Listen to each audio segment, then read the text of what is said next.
So a while ago, I privated a video I made on Sisterhood of Traveling Pants because I hated it. Oh, brother, this guy stinks! It didn't have a center, and it was time that I redid it. This is going to be framed a bit differently than the original because I made like 3 good points, which I will bring up. The original focused solely on the first movie, centered on fashion, plot, and cinematography. The argument of the video was how it was one of the best teen movies of the 2000s. I want to continue that point. But let's change how to prove this, by framing it on how they handle 2 important topics, motherhood and grief.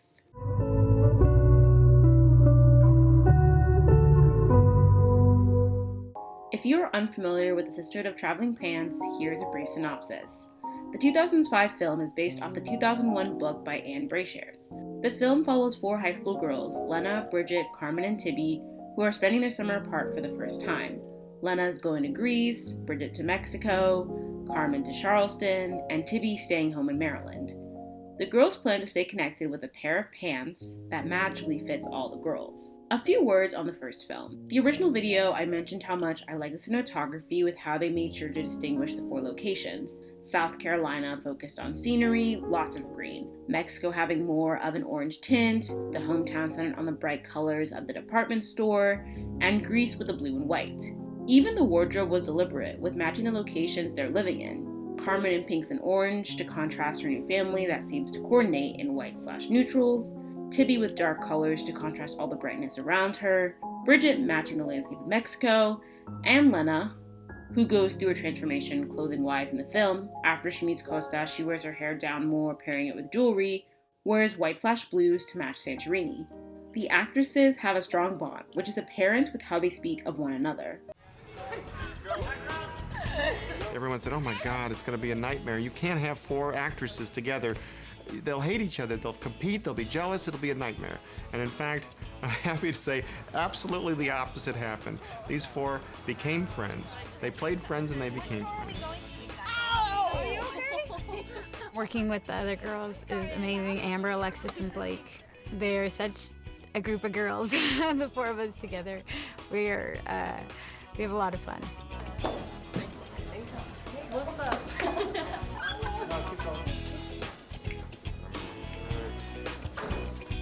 Alexis is so wonderful. You feel so privileged to be in her presence because she's such a calming spirit and also extremely talented.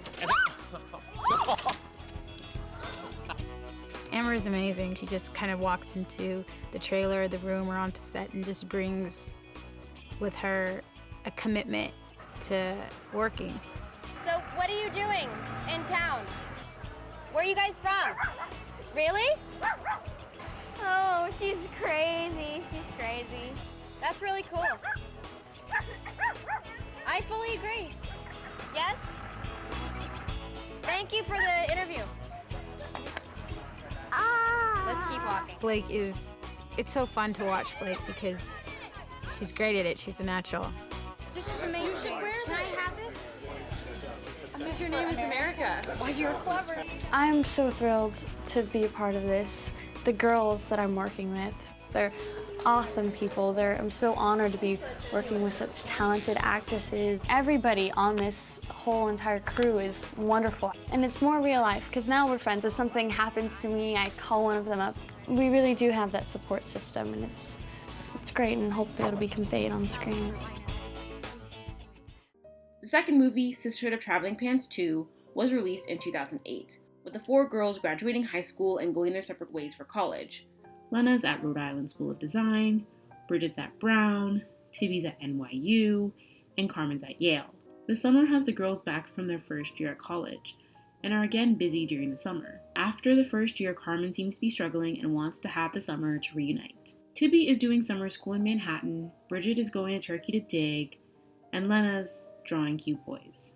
This leads to Carmen going to a theater camp in Vermont with a classmate. There's something off about the sequel. I did appreciate the shot parallels, like Bridget looking out the window sad, or the girls riding the donkey like Lena.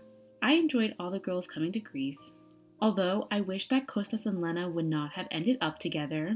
Ian and Carmen are very cute, and I like that Carmen finally has a love interest. The pants getting lost forever didn't even upset me because it felt like it was time. Jumping off the cliff was an idea by the girls. When I was in Santorini, I heard the rumblings about cliff and jumping, and I was like, uh-oh. What does that mean? Crazy. Blake and Amber and I were down at the harbor one day, and then we went for this walk and saw 3 guys jumping off this cliff. What an idiot. They get out of the water and they're like looking at us and they're like, oh my God. Is this really the Sisterhood of the Traveling Pants standing before us? And they're like, we love that movie. And we're like, you're 3 teenage guys. That can't be true. But they totally sat there like, spouting off lines from the movie. And they basically told us that they had formed a brotherhood and they were gonna all go travel together this summer based on that film, and they decided to do it in Santorini. And they were jumping off this cliff and they're like, come on, jump off with us. And I was the first one to be like, no way, I'm not jumping off that cliff. Bridget, don't. Bridget! Hey, are you crazy? Jump! Everybody was scared to jump and they kept begging us to jump, and then finally we just jumped off this huge cliff into the water, and then of course did it like 5 times in a row after that. It was totally exhilarating, and so we went back to the director and we said, we have to put this in the movie. They said, we have a great idea. We arrive here and we see this guy who jumps off the cliff, and then we decide to jump off the cliff, and I started to think about it and I said, you know what, that's actually a really good idea. So the scene in the film, we actually recreated that. Here we go, ready? The process of working in this new scene was the same process as any other scene. I don't believe in getting locked into a preconceived script, and that's what's an amazing thing about directing movies, is that you have that freedom. So we made it work, and I really love that scene. Okay, got the camera. And we had it all planned out like to the T. And of course, America and I are supposed to jump at the same time, and she's such a wuss that she didn't jump. And I'm like underwater, I'm like, I didn't hear anything.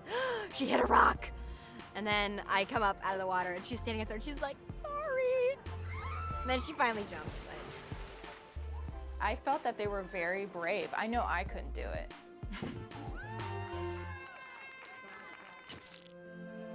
To me, the jumping off the cliff is about them feeling free and learning and feeling free with each other. They went through this entire story, and at the end of the day, they just decide to be fun. They all have to kind of find themselves on their own to appreciate exactly what they have with each other. they're running off to save their youth and to keep their youth, and that's like the most important thing for them in the world, this like innocence that they're supposed to have. So that's sort of the symbolism behind it. All right, let's talk about motherhood now.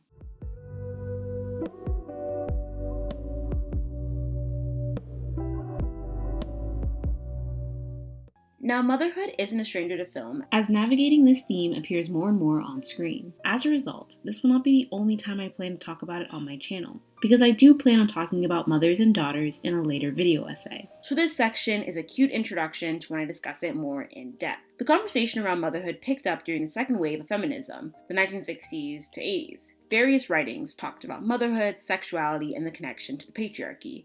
During this time, a deeper analysis of feminism, as it relates to women having children, made motherhood more discussed. There were more questions about what being a mother entailed. Is it seen as a source of women's limitations or women's accomplishments? How much control do women have over their bodies? Does society protect mothers? Do mothers need to raise their child with a man? Adrienne Rich wrote Of Women Born, Motherhood as Experience and Institution in 1976. that focuses on mothering, but specifically one chapter focuses on the dynamics of mothers' relationships with their daughters. This section possibly provides explanations to the relationships mothers have with their daughters, largely due to how society treats women. For it was too simple, early in the new 20th century wave of feminism, for us to analyze our mother's oppression, to understand rationally and correctly why our mothers did not teach us to be Amazons, why they bound our feet or simply left us. It was accurate, and even radical, that analysis, and yet, like all politics narrowly interpreted, it assumed that conscientiousness knows everything. There is, in most of us, a girl child, still longing for a woman's nurture, tenderness, and approval. a woman's power exerted in our defense, a woman's smell and touch and voice, a woman's strong arms around us in moments of fear and pain. We need to understand this double vision, or we shall never understand ourselves. Many of us were mothered in ways we cannot yet even perceive. We only know that our mothers were in some incalculable way on our side, but if a mother had deserted us by dying or putting us up for adoption, or because life had driven her into alcohol or drugs, chronic depression or madness, if she had been forced to leave us with indifferent, uncaring strangers in order to earn our food money, because institutional motherhood makes no provision for the wage-earning mother. Whatever our rational forgiveness, whatever the individual mother's love and strength, the child in us, the small female who grew up in a male-controlled world, still feels at moments wildly unmothered. One of the earliest examples of the mother-daughter relationship is the Greek story of Demeter and her daughter Persephone. The story differs depending on the source. Persephone was the daughter of Zeus and Demeter, who is also called Kor, meaning maiden girl. Demeter wants to protect her daughter, and Hades falls for her. Hades asked her for her hand in marriage, and Zeus didn't care, so guess what he did? One day, Hades comes in on a chariot and grabs Persephone before she could scream, taking her to the underworld. No one saw what happened, but Zeus did, and decided not to get involved because Hades was his brother and that issue didn't concern him. Weird because that was his daughter, but I digress. Demeter got angry at Zeus, and the world for this matter, and didn't do her duties as goddess of harvest and fertility. The earth suffered as a result, with crops failing, animals dying, leading to sadness. Zeus realized he had to do something and decided that Hades had to return Persephone. However, Hades thought, let me be mean, and got her to eat a few of the pomegranate fruit seeds. The seeds made Persephone miss the underworld, and so when Zeus asked where she wanted to be, she said with her husband. Demeter was furious. To settle the fight, Zeus decided that she would spend half of her time in the underworld and the other half with Demeter. Now the thing I want to grasp from this Greek legend is how much a mother will do for her daughter. As a result, this is the myth of seasons. That's the season of autumn/winter, with the cold weather, lack of crops grown. When Persephone is with her mother, it's spring/summer, because green grass, sunny skies. Two important passages relate to the topics we talk about here. First, few women growing up in a patriarchal society can feel mothered enough. The power of our mothers, whatever their love for us and their struggles on our behalf, is too restricted. And it is the mother through which patriarchy early teaches a small female her proper expectations.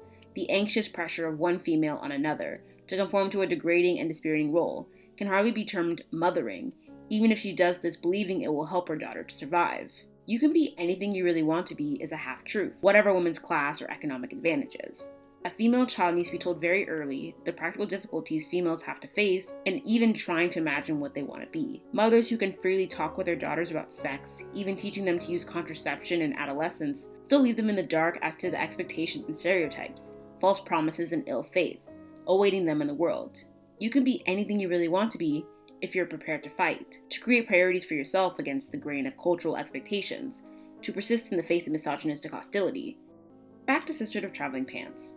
The girls are more than friends, as the book is titled Sisterhood of, which is why I'm not analyzing friendship. Also, I've discussed friendship in 2 other videos at this point. The first movie begins with how the girls' mothers met at an exercise class, pregnant, so all the girls are born around the same time. In the first movie, the 4 girls don't show to have any siblings, so it allowed them to bond, which the second movie has Lena's sister appear all of a sudden. The bond of the 4 girls occurred before their birth, which is important because they feel like sisters. So the relationship with their mothers is played out mostly in 2 characters, Bridget and Carmen. Carmen was raised primarily by her mother, and in the first movie, she goes to South Carolina to spend the summer with her father. Her father is shown leaving her when she was younger and now has a new family. Her father is doing things he refused to do with her and her mother, like praying before meals and living in the suburbs. The breaking point is when she's trying on bridesmaid dresses for her future stepmother's wedding, not fitting her, and she feels like she's an afterthought. When she's trying on the dress, it doesn't fit her right, which reminds her of the insecurities surrounding her body that she has throughout the film. Even when she calls her mom to complain about her father, her mother says how she knew this would happen, which is how her mother's experience with her father has affected her. When she goes home, after talking to Tibby, she realizes how she never articulated how she felt. Like, yes, her father hurt her, but she never got the resolution or closure even her mother received. Her father leaving felt sudden, especially since she grew up hearing her mother's perspective. In the second film, we see how her mother is going through a lot of change. With Carmen away at Yale, she's not only having to get accustomed to a new environment. Her mother has remarried, is pregnant, and is moving out of her childhood home. Carmen feels detached from not only her relationship with her mother, but also her friends. She doesn't really respond to emails or calls, which could be to demonstrate how much change she's had in her life. The routine of letters disappears, even as she's the one in the second movie that doesn't respond to her letter from Bridget. She was the one in the first movie that brought the girls together, but in the second, she kind of broke them apart. The second important motherly relationship is between Bridget and her mother, which goes into grief as well. Bridget is shown to have lost her mother a short time before the events of the first film. In the first film, she goes to Mexico for a soccer camp and begins crushing on one of the coaches, Eric. As they grow closer, Eric knows the relationship is inappropriate, but still ends up kissing Bridget on the beach. The movie leaves it up to the audience to interpret if Eric and Bridget have sex, which I never interpreted they did. Regardless, Bridget feels empty after their romance and goes home upset and depressed. It's not explicitly said that her mother dies of, but you can tell her family life has never been the same. Her father holds her at arm's length and her mother seems to have been the one to connect the family. The girls don't really know how empty Bridget is until Lena finds the letter that fell under her bed in Greece. Tibby and Carmen head over and Bridget talks about how hard it is to be the happy one and that she doesn't want to be like her mother. Again, this detail of how mothers pass trauma down onto their daughters with Bridget terrified to be like her. She attempts to become the opposite with being happy all the time and life of the party, but that can't last forever. In the second movie, she goes to an archaeology camp for the summer, which at first is fulfilling.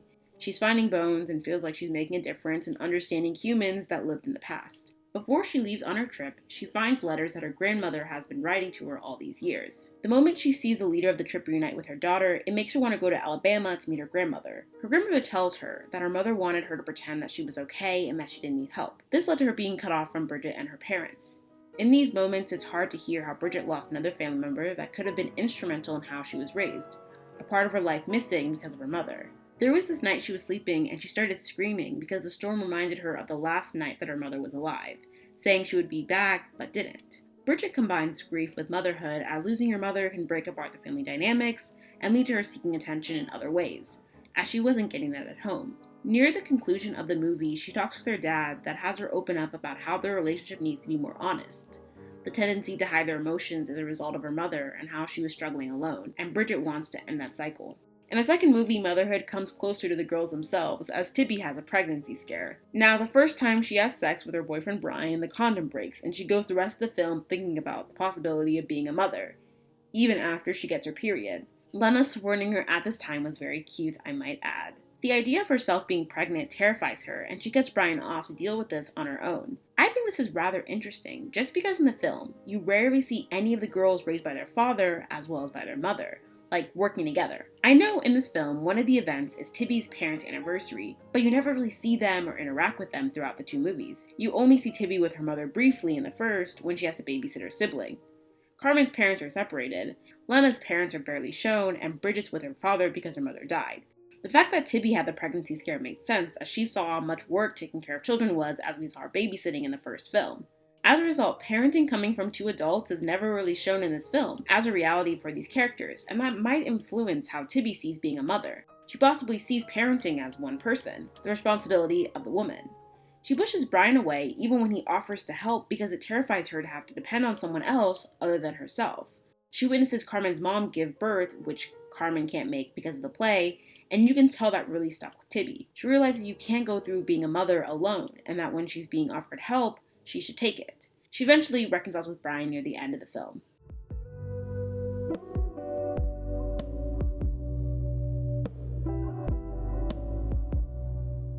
Now, grief. The movie begins with the funeral of Bridget's mom, with grief being a central part of growing up. In these films, the two characters that I will be discussing that experience grief to some capacity is Tibby and Lena. We don't really see how Lena handles grief much in these films, but we do get to know Bapi from the first. She goes to Greece for the summer and meets Kostas. Kostas' family and Lena's family don't really get along, which goes back to a disagreement between the two patriarchs, the grandfathers. When the family finds out, all hell breaks loose, and it was after Bapi gave their blessing that they ended up a couple. The second movie opens similarly with depicting another funeral, Bapi. At the funeral, she sees Kostas again, and it brings back up all these feelings while finding out that he's married. Therefore, Bapi is always connected to Kostas, with him being the reason that they're together and also what connects them after a long time. So with Lena, grief is connected with love. Tibby experiences grief differently. In the first movie, she meets a girl, Bailey, that helps her with her short film. Bailey is introduced at the beginning as the girl that fainted in the department store. Bailey pops up at her house later, and Tibby doesn't want her to help. Eventually, she realizes how Bailey brings out the best in the interviewee. When Tibby finds out about her having leukemia, she realizes how much she cares about her. And the scene where she's about to die is absolutely heartbreaking because Bailey is what made Tibby's summer one to remember. The one that made her short film what it was, and it wasn't the same to film without her. The scene where Bailey pre-recorded herself talking to the camera on the pans was probably one of the saddest moments, but also that she was coming to terms with her passing before we even really knew her. When Tibby's grieving, she sees problems in life as temporary, and that the struggles never mean as much as we think it does, which we see with her response to Carmen complaining about her dad. Tibby never forgets Bailey and what she did for her because it made her open up in a new way and cherish life more than she did. Okay, so it's probably going to be a regular thing, maybe, I don't know, to do conclusions off script, but I really liked working on this video and talking about Sisterhood of Traveling Pans, specifically with how they explore the themes of motherhood and grief. So thanks so much for watching, and I'll see you in the next one.